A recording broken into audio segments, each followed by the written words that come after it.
नमस्कार दोस्तों, जीके संसार में आप सभी का स्वागत है। रेलवे ग्रुप डी का पेपर जो चल रहा है उसके लिए मोस्ट एक्सपेक्टेड क्वेश्चंस को हम कवर कर रहे हैं और ये आपके सभी शिफ्ट के लिए इंपॉर्टेंट है, तो आप इस वीडियो को बिना स्किप के एंड तक देखिएगा। और अगर आप हमारे चैनल पर पहली बार आए तो चैनल को सब्सक्राइब करके बेल आइकन को प्रेस कर लीजिएगा।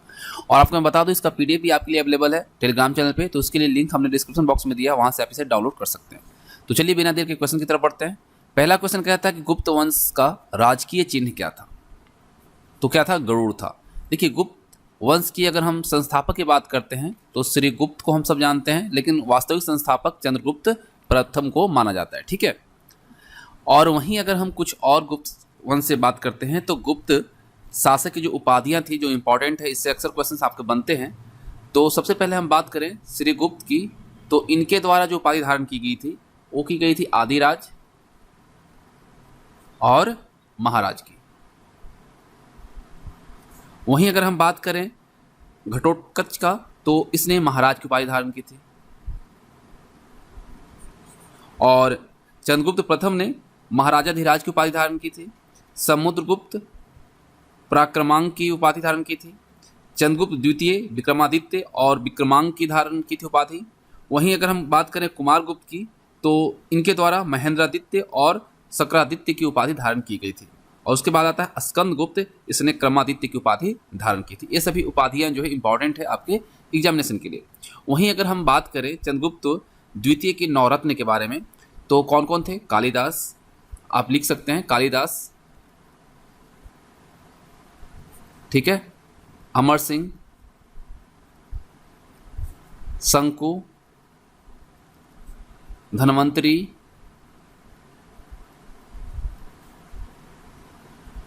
छपणक, बेताल भट्ट, वरुचि, घटकरपर और वरामिहिर। ये नवरत्न थे चंद्रगुप्त द्वितीय के।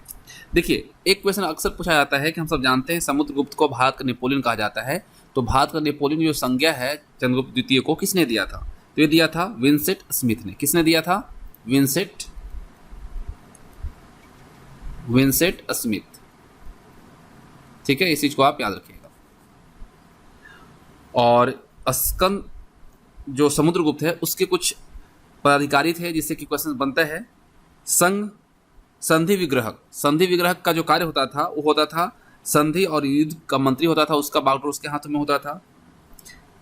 कुमारामात्य जो कि गुप्त साम्राज्य के सबसे बड़े अधिकारी होते थे। खाद्य यातापिका जो कि राजकीय भोजनालय का अध्यक्ष होता था। और महादंड नायक, ये जो होता था न्यायाधीश होता था, यानी कि जज होता था। ठीक है। अब वहीं हम बात करें दूसरे क्वेश्चन की, तो किस विश्वविद्यालय को ऑक्सफोर्ड ऑफ महायान बौद्ध कहा जाता है? तो ये कहा जाता है नालंदा विश्वविद्यालय को। ठीक है। और इसकी अगर हम स्थापना की बात करें या इसको किसने बनवाया था, तो कुमारगुप्त ने बनवाया था। ठीक है, कुमारगुप्त। इकबाल नामा ये जहांगीरी किसने लिखा है? देखिए, इकबाल नामा ये जहांगीरी जो है ये मोहम्मद खां के द्वारा लिखा गया है। पुरंदर की संधि किसके किसके बीच हुई थी? शिवाजी और जयसिंह के बीच हुई थी। तो ये जो संधि हुई कब हुई थी? तो ये हुआ था 1665 में। याद रखिएगा, 1665 में पुरंदर की संधि शिवाजी और जयसिंह के बीच हुई थी। अब क्वेश्चन आता है संविधान सभा की प्रथम बैठक कब हुई थी? देखिए, संविधान सभा की जब बात आती है, इसकी प्रथम बैठक जो हुई थी 9 दिसंबर 1946 को हुआ था। कब? 9 दिसंबर 1946 को। इसके बारे में कुछ तथ्य को देख लेते हैं। देखिए, अस्थायी अध्यक्ष जो थे वो डॉक्टर सज्जनानंद सिन्हा बने थे। अध्यक्ष घोषित हुए थे कौन? डॉक्टर राजेंद्र प्रसाद। उपाध्यक्ष थे HC मुखर्जी और संवैधानिक सलाहकार थे BN राव। ये इंपॉर्टेंट है, ठीक है, सभी एग्जामिनेशन के लिए। अब देखिए, कुछ और चीज़ों को याद रखते हैं। राष्ट्रीय ध्वज कब अपनाया गया संविधान सभा के द्वारा? 22 जुलाई 1947 को। मई 1949 को राष्ट्रमंडल में भारत की सदस्यता स्थापित हुई, ग्रहण किया।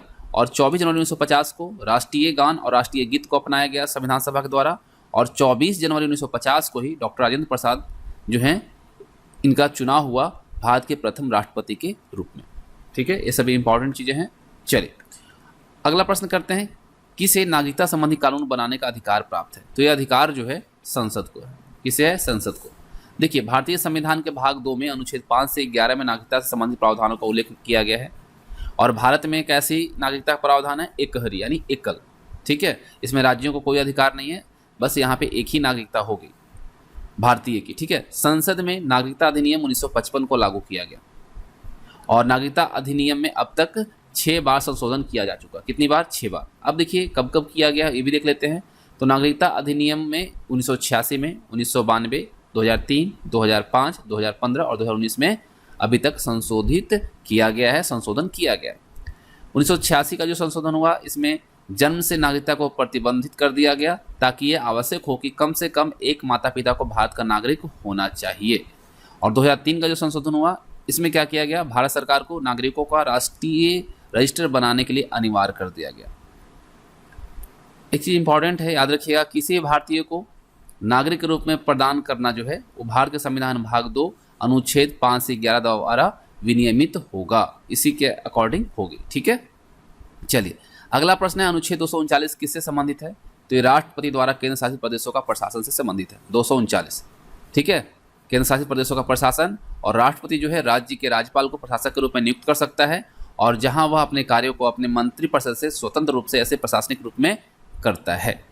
अब देखिए यहाँ पे एक कन्फ्यूजिंग पॉइंट आता है, अनुच्छेद 239 हम जब बात करते हैं तो अनुच्छेद 239 ए जो है दिल्ली से संबंधित विशेष प्रावधान है। ठीक है, और संविधान संशोधन जो 69वां संशोधन हुआ इस अधिनियम के तहत, जो कि 1991 में हुआ, ये प्रारंभ होने की तिथि से केंद्र शासित प्रदेश दिल्ली को राष्ट्रीय राजधानी क्षेत्र दिल्ली कहा जाएगा, यानी एनसीआर।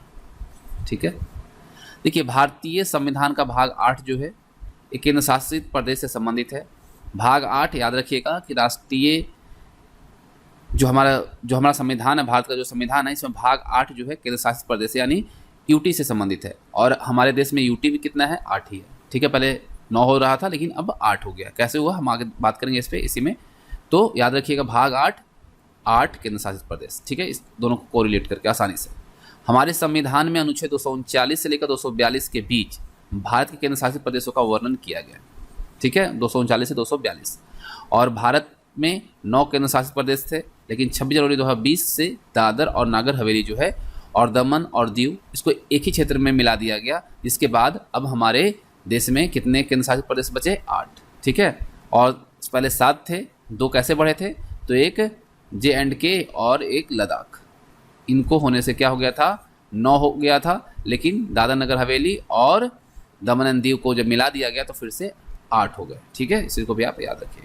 चलिए अगला प्रश्न है, केंद्रीय प्रदूषण नियंत्रण बोर्ड की स्थापना सरकार द्वारा किस वर्ष की गई थी? तो ये किया गया था 1974 में, 1974 में।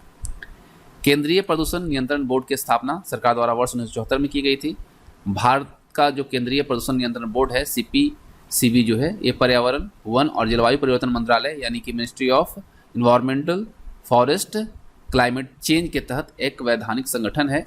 इसकी स्थापना की अगर हम बात करें तो 1974 में जल, जिसके अंदर प्रदूषण की रोकथाम और नियंत्रण अधिनियम 1974 के तहत की गई थी।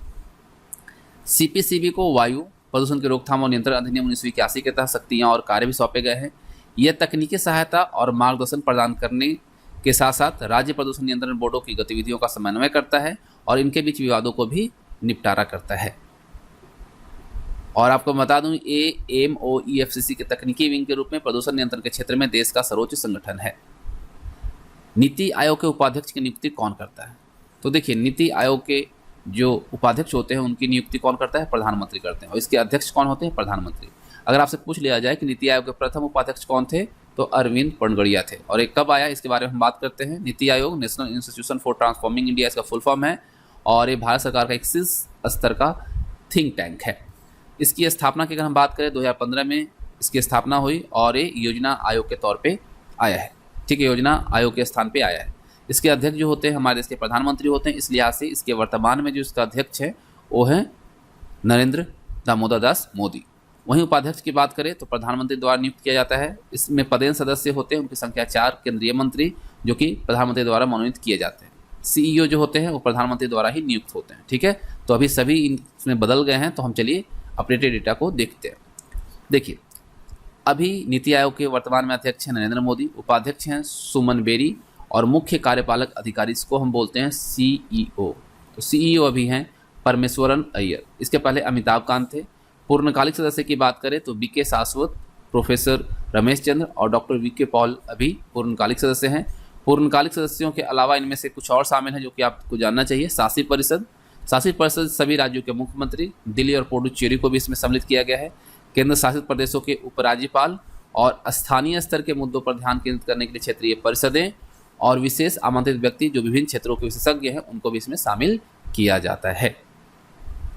अब देखिए अगला प्रश्न है कि बॉम्बे स्टॉक एक्सचेंज यानी BSE की स्थापना किस वर्ष हुई थी। तो इसकी स्थापना जो है 1875 में की गई थी।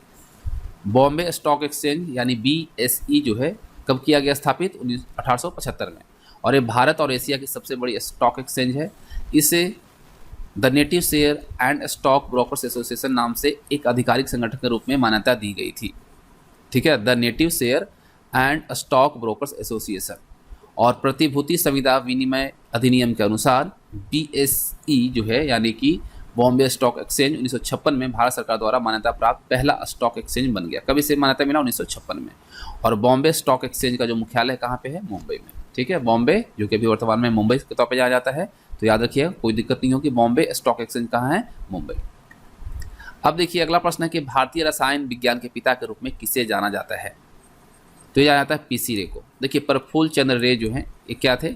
एक भारत के रसायनज्ञ थे और उन्हें लोकप्रिय रूप से भारतीय रसायन विज्ञान के जनक के रूप में जाना जाता है। प्रफुल्ल चंद्र रे जो थे भारत के पहले आधुनिक रासायनिक शोधकर्ताओं में से एक हैं। वो भारत की पहली फार्मास्यूटिकल कंपनी जो थी उसके संस्थापक थे। बंगाल रसायन और फार्मास्यूटिकल्स भारत में पहले फार्मास्यूटिकल कंपनी थी। ठीक है, याद रखिएगा, भारत में पहली जो फार्मास्यूटिकल कंपनी थी वो कौन सी थी? बंगाल रसायन और फार्मास्यूटिकल्स। ठीक है, और इसके संस्थापक थे प्रफुल्ल चंद्र रे। उनके द्वारा 1896 में स्थिर यौगिक मर्क्यूरियस नाइट्राइट की खोज की गई थी। मर्क्यूरियस नाइट्राइट की खोज, ठीक है, याद रखिएगा, मर्क्यूरियस नाइट्राइट की खोज जो 1896 में किया गया था, किसके द्वारा? प्रफुल्ल चंद्र रे के द्वारा। और a history of Hindu chemistry from the earliest times to the middle of synthetic century, ये जो काम है ये PC रे का उल्लेखनीय काम है। और आप सबको पता है कि आधुनिक रसायन का जनक जो कहा जाता है वो एंटोनी लेवोजियर को कहा जाता है। ठीक है, चलिए और कुछ क्वेश्चन को करते हैं। अगला प्रश्न है कि 2014 के नोबेल शांति पुरस्कार विजेता कैलाश सत्यार्थी का जन्म कहाँ हुआ था। आप सबको पता है कि 2014 में जो शांति का नोबेल पुरस्कार दिया गया था संयुक्त रूप से कैलाश सत्यार्थी को और मलाला यूसुफजई को दिया गया था। तो इसके अंदर अगर हम बात और गौर करें तो कैलाश सत्यार्थी एक भारतीय सामाजिक कार्यकर्ता हैं जिन्होंने भारत और अन्य जगहों पर बाल श्रम के खिलाफ काम किया और अभियान चलाया और शिक्षा के अधिकार की वकालत की। 2014 में उन्हें पाकिस्तान की मलाला यूसुफजई के साथ बच्चों और युवाओं के दमन के खिलाफ उनके संघर्ष और सभी बच्चों की शिक्षा के अधिकार के लिए नोबेल शांति पुरस्कार से सम्मानित किया गया था। आपको मैं बता दूं कि कैलाश सत्यार्थी ने भारत में बचपन बचाओ आंदोलन की शुरुआत की थी, उसकी स्थापना की थी। ठीक है, अगर आपसे पूछा जाए कैलाश सत्यार्थी कौन सा आंदोलन चलाया तो बचपन बचाओ। और कैलाश सत्यार्थी भारत के 5वें नोबेल पुरस्कार विजेता हैं। और अगर इनकी जन्म की बात करें तो मध्य प्रदेश में हुआ और कौन सी जगह पे? विदिशा जिले में हुआ था। तो इस तरह से जो इंपॉर्टेंट क्वेश्चन थे आपको मैंने इस वीडियो में दी है और उम्मीद करता हूँ आप सबको क्वेश्चन पसंद आए होंगे। तो एक लाइक जरूर कीजिएगा और अपने दोस्तों के साथ भी शेयर कीजिएगा और कोई भी सुझाव हो तो कमेंट बॉक्स में दीजिएगा। Thanks for watching. जय हिंद, जय भारत।